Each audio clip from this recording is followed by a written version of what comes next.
Hey guys, welcome back to our flag-specific tactics for Domination in Black Ops 2 series. We're on Standoff. This is the B flag, and let's go over the sightlines real quick, and then we can get on to the where to stand, where you can be, and how not to get shot. So, coming around here, you got the whole open space here, which you have the statue that will offer them some cover, but obviously doesn't really stop them from getting you. You got an injury point here, which goes all the way back, and they generally will be able to see you all the way back to that corner. The doorway here leads out to here, which comes back out to flag B. Another doorway, a window up here, a window back here, two windows, and of course the way out over here, where you tend to get guys sitting like this. So, the question of where we could sit kind of is, on the one side it's obvious, and on the other side, there was a couple different spots, and we're going to talk about all of them and the pros and cons of each one.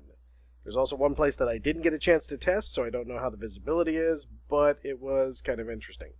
Now, the first thing I would say is that regardless of which side you're coming from, C to B or A to B, you're going to want these cars destroyed because they do explode, and regardless of which car goes, you're pretty much in the neighborhood of it the whole time.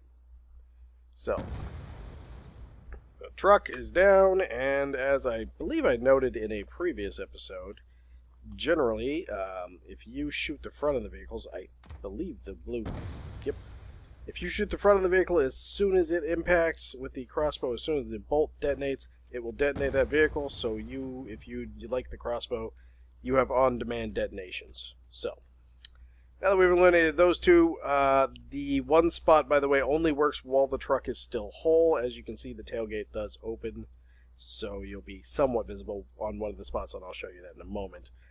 So A to B, there was two places you could effectively be, and for the most part, neither one of them is particularly going to give you a lot of coverage or safety. So the first one being right back here, you can be right here, but as you can see, your head's kind of visible to everybody, and you get some coverage. Ooh, let's not capture that flag. And then the other place you could be was right over here, and that gives you a little bit more coverage. You don't have any coverage from the window, which you kind of have a little bit over here. You have very little over here for that window, but at the same time, if you're crouched, you do have a good deal of coverage from back here. So those two spots worked really well. And then, as we found out during the testing, you can actually prone in here, and if it's not blown up yet, then the tailgate's shut, and I don't think you'll be visible from the ground level. I don't think I'd risk my life on it. I wouldn't chance it, but generally you're not visible. So those were the two best spots I found for the A to B. The C to B generally always ended up right behind this tailgate here. And that cuts off that guy. You're still within sight of there. If the truck's still whole, then you are actually visually blocked from that window.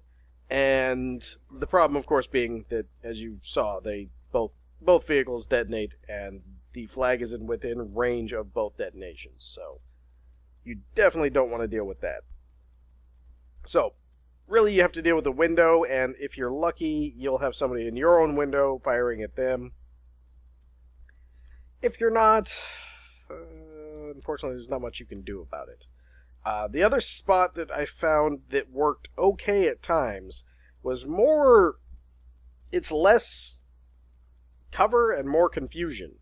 And that was actually to get in their area and just lay down over here. Because I could capture it, and they had to come all the way out around the corner. They do have to come out. He can't see you from here. The window is actually blocked off, so he has to be coming out that door, on that balcony, or come out to the street to see you. He's going to have to get out to at least here.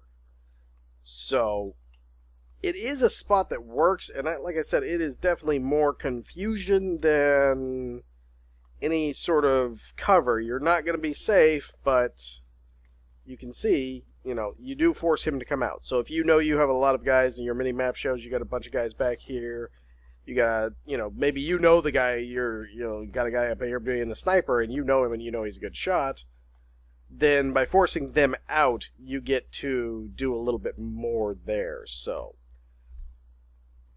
also, real quick note on this is when you are playing this, your turret, if you use the automated turret, one sitting right in this neighborhood, kind of right about here, gets blocked by from these windows, and it does have a really good line of sight to protect this whole area with a lot of cover for the thing. I've seen guys do pretty effective uses of those there, and a turret AGR combination that was sitting over here in one game, and it really worked. Just absolutely destroyed anybody going that direction. There are a couple of interesting little jumps right around here that you want to pay attention to. Obviously, most people know you can get up here, and that's not a problem. And the other big jump you want to know about in this area is this one. And these barrels, if you're on this side, are fairly obvious. But the other side, it's not terribly obvious that you can go over it, but you can go over that jump right there. They don't let you on here, as you can see. If you're getting hit from up here, there's that way as well as the stairs. They did provide more than one entrance for that, so that's not too bad. Again, they don't let you get up on that. They don't let you get up on this. They don't really let you get up on much in this area. Same with this set of crates back here. So, thought you guys might like to know about, most people, I don't see, it's very rare I see anybody use this, and this jump spot, again, I really don't see a lot of people do, and I do see a lot of people use this, and you can get on the tanks too. Of course, that's just kind of shining a beacon of, hey, I'm here. Anyhow, since you don't want to shine that beacon, so flag B on this one is open. It's not terrible, though, because usually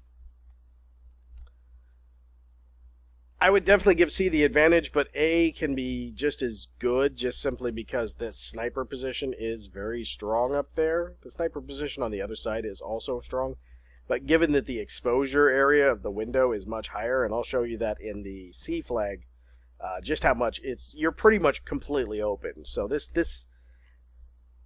I'll still give C the advantage, but it's not by much, simply because your ability to pillar off these windows and not get hit and duck in and out of those is very good. This door is, it's not. It does offer a good amount of coverage, but you have coming from their spawn, you have 1, 2, 3 real entrances, whereas coming from the opposite side spawn, you have 1, 2, 3, and I also count for this side going through the building because it's just very natural to do. And you have this opening there. I mean, technically it's equal, but there's more of it to be done on this side. And that's why I kind of always give C the advantage on this one. So, that takes care of flag B, and I thank you guys for watching. And we'll be right back with flag A and the next video, and then flag C for our finale of this this particular map. And I believe we have 2 maps left to go. So, thank you guys for watching, and have a great day, everyone.